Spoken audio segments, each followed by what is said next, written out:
Right, you are very welcome along to the Football Kickoff with Sky. All the football you love in one place across Sky Sports, BT Sport and Premier Sport. Subscribe to our YouTube channel because every Friday we're going to talk about the biggest stories in football and the best 5 games on the telly this weekend. Let's get into it. The Football Kickoff with Sky. Watch every single live Premier League game on Sky Sports, BT Sport and Premier Sports. In studio with me is Enda Coll, and also with us this week is David Connolly. David, you're very welcome. How are you getting on? Good morning, guys. Very well, you? Yeah, good. Looking forward to the Carabao Cup final because, we kind of forget that little period of time when Jurgen Klopp was reaching cup finals and losing all of them at Liverpool, where people were like, does Klopp have the killer instinct that you need to be successful at a club like Liverpool? What's going on? And it's like, everybody's kind of forgotten about that now, haven't they? Yeah, that's right. And this was one of the only cup finals I reached as a player with Wigan a long time ago. I missed it with injury, but it's a great occasion. And look, don't get me wrong, these two teams obviously probably have bigger aspirations in terms of leagues and Champions Leagues, but nonetheless, once you reach a final, you both want to win it. And they haven't really been separated, right, in the league. 2 drawn games. You go back to the 2-2. That was the first game I think Tuchel dropped Lukaku after that interview.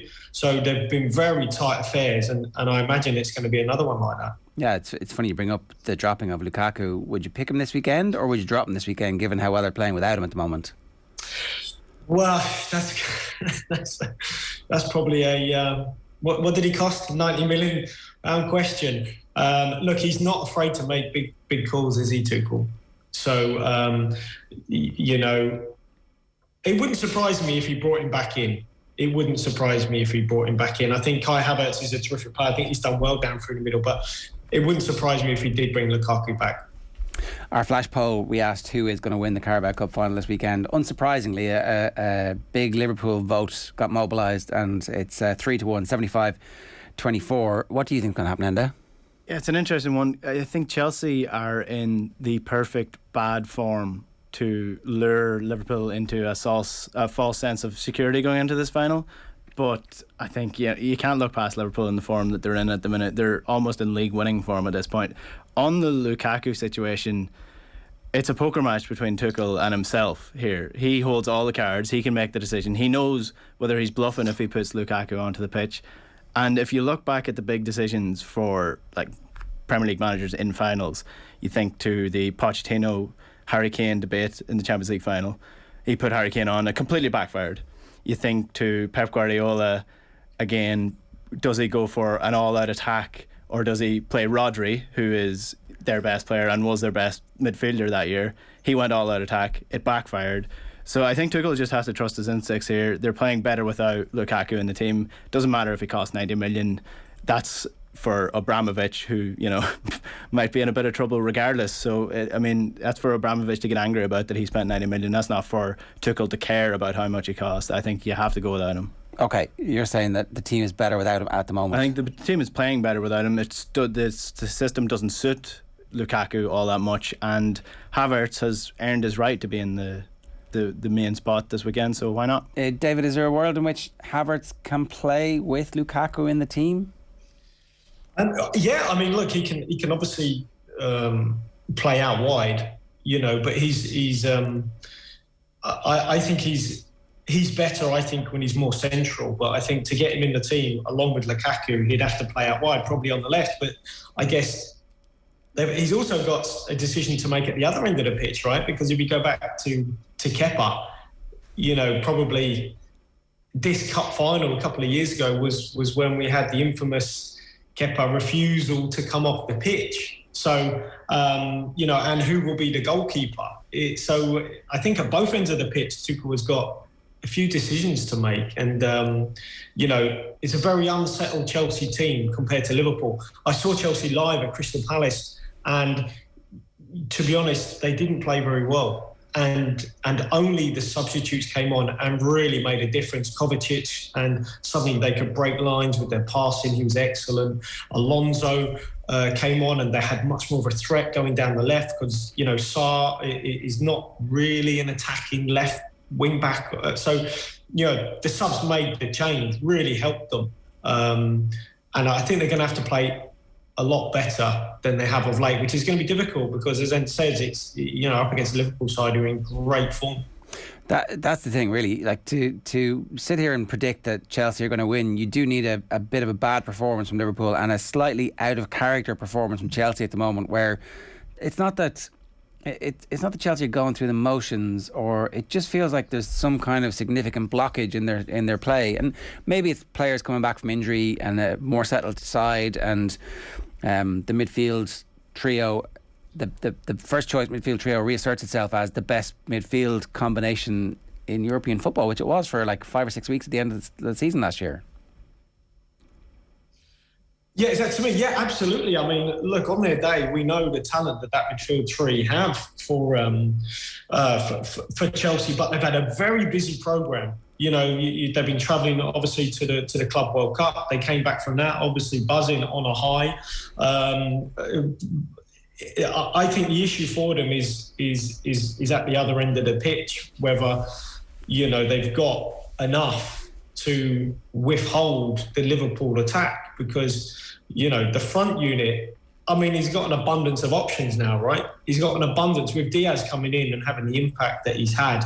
Mane coming off AFCON in great form. Salah putting a disappointment behind him to hit the ground running again. They've come back from AFCON as if they haven't really been away. And, they've still got Jota from it. I mean, the front part of the pitch is just... That is the issue for Chelsea, whether they can keep that front part, who was so mobile, so quick. And, Diaz is a carbon sort of copy of what they've already got. And that's going to be the challenge for them. Yeah, and I think the thing that you're talking about there with Chelsea coming unstuck is the lack of balance in the team. And that comes from the two main men that are out from that. It's Ben Chilwell out injured and Reece James out injured. And if you look at the overall balance of the team, that kind of throws off the midfield a little bit. Kante's doing a bit more defensive work because Alonso's not quick enough to get back, and Azpilicueta is the same on the right hand side. If you ask the Liverpool players who would they rather play against in the wing backs, would it be Marcus Alonso or would it be Ben Chilwell? It would be Marcus Alonso, because Trent can just fire up and Salah can just head up as far as he wants, because Alonso just can't get back. So in a way, that injury crisis is actually the equivalent of the centre back crisis that Liverpool had last season, and they're trying to amend and make do with their second choice, and it's grand. It's not great, it's not disastrous, but it's not good enough. It's still better than most. And defensively, it's fine. But if you're looking at the way Chelsea play, it not only has an impact defensively because these players can't get back quick enough. It has offensive issues as well, because Reece James was their top goal scorer. And the assists that they were getting, and the involvement in the creative play, and just that kind of the rotational value of having somebody like Reece James who can step into midfield and be that flexible. Like it has taken them out of consideration for the Premier League title, but in cups, over 2 legs, I'm going to give Chelsea a very good chance of beating anybody who's left in the Champions League. Even Liverpool over 2 legs. In a one-off, I'm not so sure.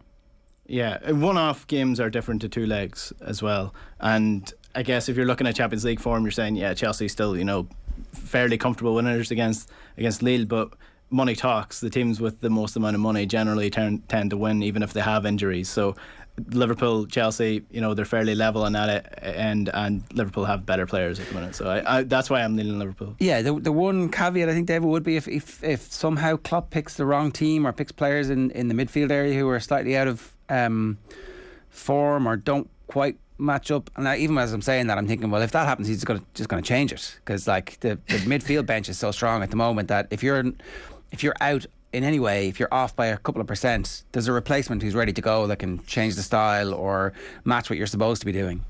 Yeah, I mean, look, Harvey Elliott's back, Oxlade-Chamberlain's now fit. If Jordan Henderson had a little spell out, he's come back in and just slotted immediately and showed his quality, didn't he, against Leeds. You know what was interesting against Leeds, because you look at the goals that they scored, right?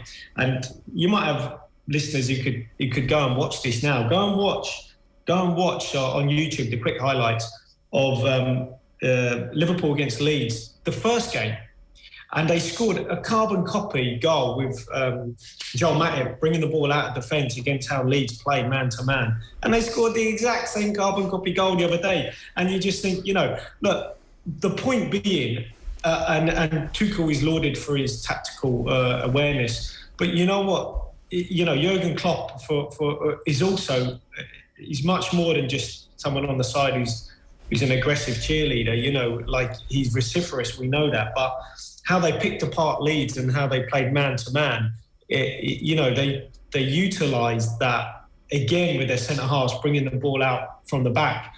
And they're all so comfortable. I don't think it really matters for Liverpool, in terms of the team they play, because I think he's going to pick arguably, probably the team that played against Leeds, or pretty much close to it. And I think it doesn't matter who they're coming up against. I think Chelsea are going to find it so difficult to live with the intensity. I mean, the intensity they played with against Leeds are renowned. I know they're in a difficult spot, but you look at Chelsea, they maybe, at times I think, have they got enough without your Reece Jameses in there, without the really athletic boys? Have they got enough against the intensity Liverpool are going to play with the front six plus the two fullbacks?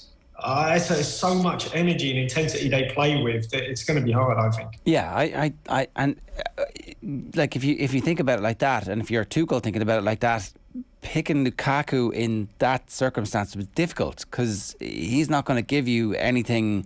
Like, there's no real danger with that. You need to be dominant in the game, I think, for Lukaku to be. Yeah, you need to be controlling the ball, and you need to be the one in possession, where I don't think Chelsea will be the team in possession this week. So they might have more possession, but it will never feel like they're in control. No, if Chelsea play the front three of Pulisic, Ziyech and Havertz up front, at least they have pace to get in behind this Liverpool team. And that's the one thing that you can say that you can do against Liverpool, is get in behind them. They can press at various stages if they decide there's 5 minutes here where we're going to press, let's go. Exactly. You don't do that. You don't get that with Lukaku. He comes short so much. That was what he was doing when he was starting, and even playing well. So very quickly, you did a bit of work on Klopp versus Tuchel all the way back to their time in Germany as well.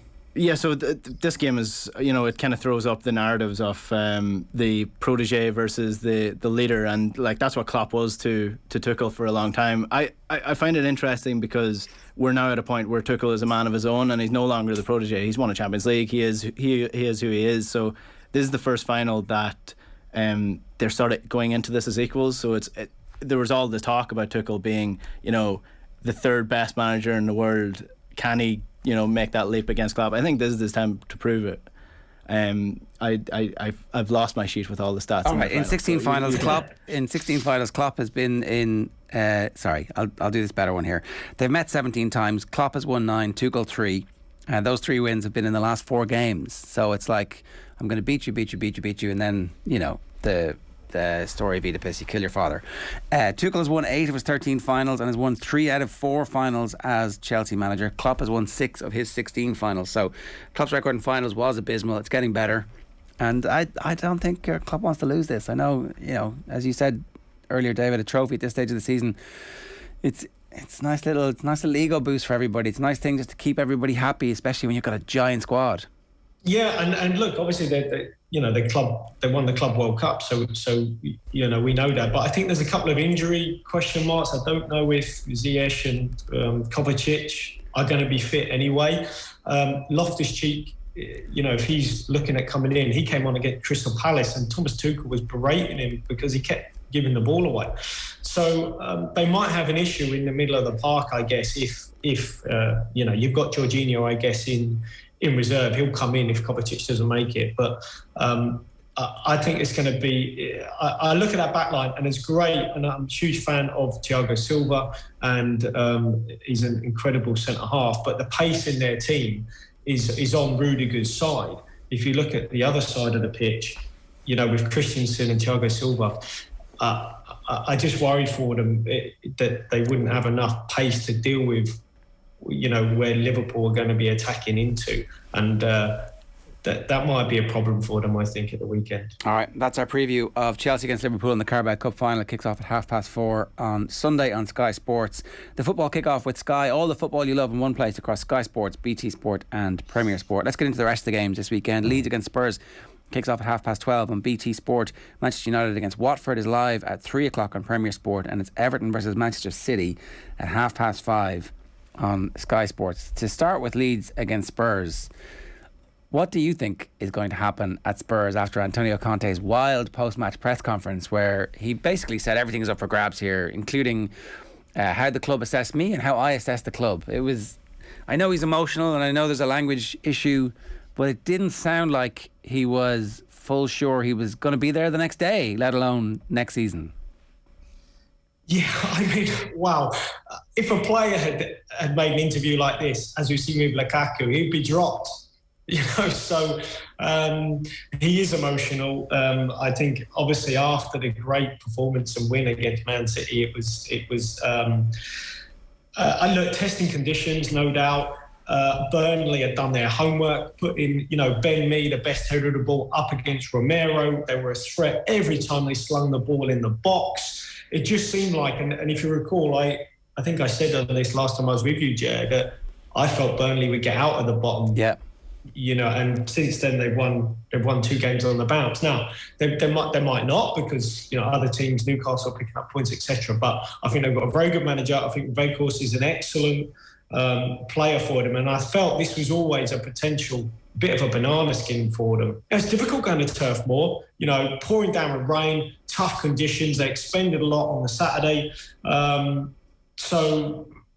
they've got a little bit to do here, but they might be helped up against a wounded Leeds team. So I'm paraphrasing here, but it does sound like you're saying we shouldn't overreact to the Burnley defeat, that Spurs are making some progress, and that actually what's going to happen when your squad is the way Spurs squad is, badly put together over a number of years, you're capable of great stuff because you've got great players and a great manager, but consistently you're not going to be great because he hasn't had the opportunity to shape that squad in any way yet. No, that's right, and I think he will do. And I think he will in the summer. And if he doesn't, then he will go. I mean, look, he's a coach regarded in such a way he can walk away from this job. He doesn't necessarily need the money. I'm sure there'd be some clause anyway, depending on how they do. But he's obviously utilising, I think, any bargaining chips he has to try and get what he wants in the summer window. And he's almost laying out the future now, early, and we're still in February, and he's saying, well, basically, if I'm not the right man, then almost saying, well, Lever, you make a decision, back me or sack me, and then he'll quickly find somewhere else. Yeah, his reputation isn't really being damaged at the moment. Leeds, you're worried? You think they're going to go down, Enda? I don't know if they'll go down, but they'll certainly be thereabouts. If I were a Leeds fan and I saw Burnley coming at me for a relegation dogfight, I'd be scared, because Burnley know how to do it. It's like Sean Dyche, the one man's dying fight for 4-4-2 to win out over the rest of the formations. And I really admire Burnley for what they do, because he is unapologetic about what he does, and it has been successful. And honestly, if you're looking at the two teams, what usually keeps a relegation team up, it's a strong defence. Burnley are much stronger in defence than Leeds, and with the lack of people coming in to replace the injured players for Leeds, they are in a free fall, and Bielsa's not going to change. That's the one thing that we know. Dyche will change if he needs to shore up the defence and to get results, great results. Bielsa will not do that. So in the context of this game, in the context of the Leeds game, I think Spurs will win this. I think Leeds are in free fall. Going man to man just doesn't work at the minute. So maybe change that up a little bit, but I'd be severely worried if I was a Leeds fan. I don't think it's changing anytime soon. All right, let's move on. Manchester United against Watford, 3 o'clock on Premier Sports. David, there's green shoots. Is it fair to say green shoots? There's a plan, or there's the beginnings of a plan. There might be the wrong players for that plan that Ralph Rangnick has, and who knows if he'll be around properly to implement it or influence what comes next. But he seems to be very capable of diagnosing what the issues are with Manchester United, and it seems like he's beginning to be able to fix some of them. So that's one read of it. The other read of it, that it's just as chaotic as it ever has been. The dressing room is riven with massive egos and factions, and the players aren't good enough. You pay your money, it takes your choice. What's your take on where they are? Well, I mean, look, I think I said as well a few weeks ago, I fancy them to get fourth, and I don't see any reason to change that, purely because the squad they've got. I mean, the other side's trying to get into fourth. I know Arsenal won, so they're going to put them under a bit of pressure, but I mean, they've got the depth. They should. I think they will finish fourth, and they showed some really good stuff against Atletico. I mean, the goal was brilliantly worked. I mean, it really was the one-touch play in around the middle of the park, and his subs are having an impact, as we know. Elanga, a couple of goals off the bench, So, but look, when you've got the strength and depth that they have, they still got issues. I think in the summer, will they look for a right back? I reckon almost certainly, because it doesn't really matter who plays there. I think they need someone at right back. But up against a Watford team where I think are going to go down as hard as it is, that they're really struggling. Palace put them away really comfortably, convincingly, and on that big Old Trafford pitch, I can't see anything other than a United victory.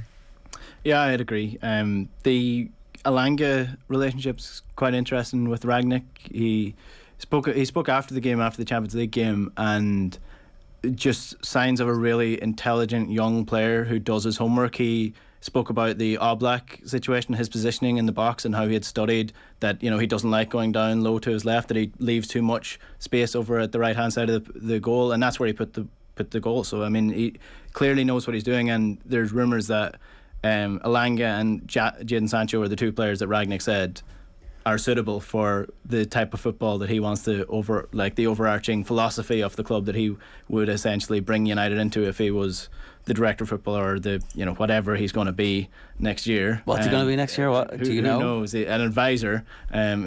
Nobody knows. Apparently, not even Rangnick himself knows. So I guess that shows you the issue with United is that they can pick up results. They've got loads of really good players, and yeah, they're showing signs of good play, but nobody knows what's going to happen by the end of this. So it is like a drama that you're watching unfold over the course of a season. And we don't know what's going to happen. We just don't know. It's like the end of Game of Thrones. And ultimately, we're all miserable throughout the final season of this. The end of Game of Thrones was so crap. That's what I mean. If you're a Man United fan, you're surely hoping for something better.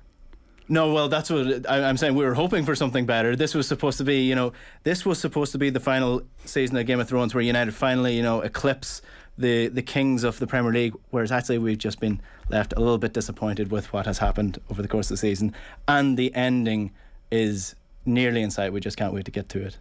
Hey, what about the games though in March? I mean, the fixtures are, if they are going to finish fourth, right, they have to get some points out of these games. So they've got City away, they've got Spurs at home, and then they've got Liverpool away. That's a big month, I think, for United in March. And I think, in fairness, in previous years, what would have happened was that after the last two reasonable results, a new contract would have been bandied about, and everybody would have been like, oh, Solskjaer's the man, he's going to get it but what they're doing this time is they're at least waiting to see how the games go against the really good teams, and then they might make a decision about what involvement or otherwise Rangnick will have in selecting the players for the future, for the next manager, or even in selecting the next manager. It's a battle of who can keep their reputation intact by the end of the season, the players or the manager. Like Rangnick is being completely honest and open. I think he's winning the public favour because of that. Yeah. And the United players are, they're trying to leak these things to show that they are the good guys in this situation, whereas I think it's completely backfired on them. Whoever it is that's leaking all this to the press, it's just not working. The fans are turning against the players, and they're full on favour of Ralph Rangnick. So I reckon he's going to win that out. Yeah, it's pretty easy to see which factions are leaking stuff. The ones that are which positions are not playing apparently look good by the stuff that comes out. You're like, well, you don't really look good. Who was previously in a starting position that has been dropped this year? It's actually not that difficult to narrow down who's leaking this stuff. It isn't really. Let's move on to Everton versus Manchester City at 5:30 on Sky Sports on Saturday evening. This is exactly what Everton need, a chance to get right against the best team in world football at the moment, who are smarting after a smash and grab defeat last week. I fear for Everton, and I fear for Frank Lampard this week, David. Yeah, to be honest, so do I. I mean, they lost the other game, the previous game, 3-0 to them. How they played against Southampton, who, are considered sort of the best pressing team without the ball. I mean, for the first goal, Michael Keane's pass, Andre Gomez was just a hospital ball, completely surrounded, lost possession. And I kind of never really fancied Everton against that intensity, of a side. I think the challenge that Frank has is he's coming up against, Ralph Hasenhüttl has been, for example, in that game, been coaching Southampton for a number of seasons now and how they play, and he's got his settled way. And Frank tried to go toe-to-toe with a similar sort of shape, and to me there's only going to be one winner, and the intensity won, and in terms of how Southampton play. So he's that's the issue for Frank. Parachuted into a side and trying to work out how to play against certain teams who have been playing that way for a long time. And then he's up against Man City at the weekend, who it's a carbon copy, but, you know, even better with the ball and better individuals. So it's going to be really difficult. And also they kick off at 5:30. I mean, by 5:30, they'll know the results of, you know, Burnley, for example, and that might have an impact on them because, you know, you hear that stuff when you're around the stadium. The fans will have that anxiety. Oh, yeah. If those teams in and around them have picked up points, Goodison then, whew, you know, that will be... So I think it's all stacked against them, even in terms of their kickoff time at the weekend. Yeah. I'm very, very concerned for them at this stage, and things could go pear-shaped really quickly for them. You wouldn't be terribly surprised if they had a death spiral at this stage. West Ham against Wolves on Sunday. You've talked about, David, the top four and how you think Manchester United have the best squad. Wolves blew their chances. Is that what happened? You go 1-0 up against Arsenal, you get the opportunity to extract some revenge, and then you blow it. Is that the end of them as a top four contender? Oh, well, look, I think they did brilliantly. I mean, Wayne could have made it 2-0 as well, and they were unlucky at the death. But I've seen them a few times. I saw them against Leicester, and they weren't particularly great, to be honest. But, you know, they scored like a really good goal from Podence to win it. Do I really think that they could be challenging for the top four? I think they've done very well to be in a position where they are, to come from where they have. But I don't. I think Europa League for them, again, as they have done down the seasons, I think it will be a brilliant achievement for them, especially, you know, they got Neto back, right? So that's an improvement. They lost Traore, they've got Jimenez back, Hwang scoring goals. So I think they're in a forward motion, but top four, no. It is pretty amazing what they've been able to do. Like, you know, you get rid of a manager who's done really well for you and actually you get better. A bit like what happened at Brighton. Yeah. I mean, look, Bruno Lage, whenever you hear people talk about him, you know, Neves and Moutinho and you know, João Felix talking to Neves, saying what a great coach Bruno Lage is. And he's so calm and composed on the sideline. You know, the players obviously respect him. But nonetheless, they play and they don't have a lot of the ball. They do not have a lot of the ball, and they didn't in the Europa League in bygone season when they lost to Seville, and that is their big issue. How good can they be on the counter-attack? That is the challenge for them, you know. And I think both these teams, West Ham and Wolves, will finish around, I think, the Europa League places, and I think for both of them, that is a great season. Yeah, I'm going to be slightly contrary here. It wouldn't be like me, Ger. Go for it. Look, I don't want to do down what Bruno Lage has done with Wolves, because they have been actually quite good this year, but they've scored 24 goals.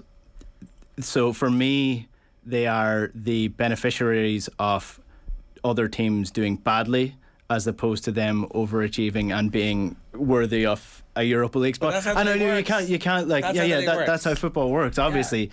But I think in a more realistic season where there are teams playing better. But there are no realistic seasons. That's how life works. Wolves would be 8th to 9th, which is still fine. It's still good. Well, but I just think that's assuming Manchester United get their house in order. That's assuming Spurs get their house in order. That's assuming that everybody. It never happens. My main point would be, if I were a Wolves fan, I'd be happy with the season, obviously, and you'd be excited for Europa League football. But Manchester United is bullshit. It's not. All I'm saying is, don't expect Wolves to be here next season. Why not? Because I don't think they will be. I don't think it's sustainable. Don't think they'll unless they are capable of progressing their game plan better to score more goals, they won't be there. The same thing happened to them when Nuno was in charge. They were really good, really difficult to beat, didn't score enough goals the following season they went down. That's what happens to these teams who don't score goals. You need to progress your game plan. And if they do that, fair play to them. Well done. They've got the budget, they've got the agents, you know, they can do it. If there's one team outside of the traditional top 8 to do it, it's Wolves, because of the connections they have.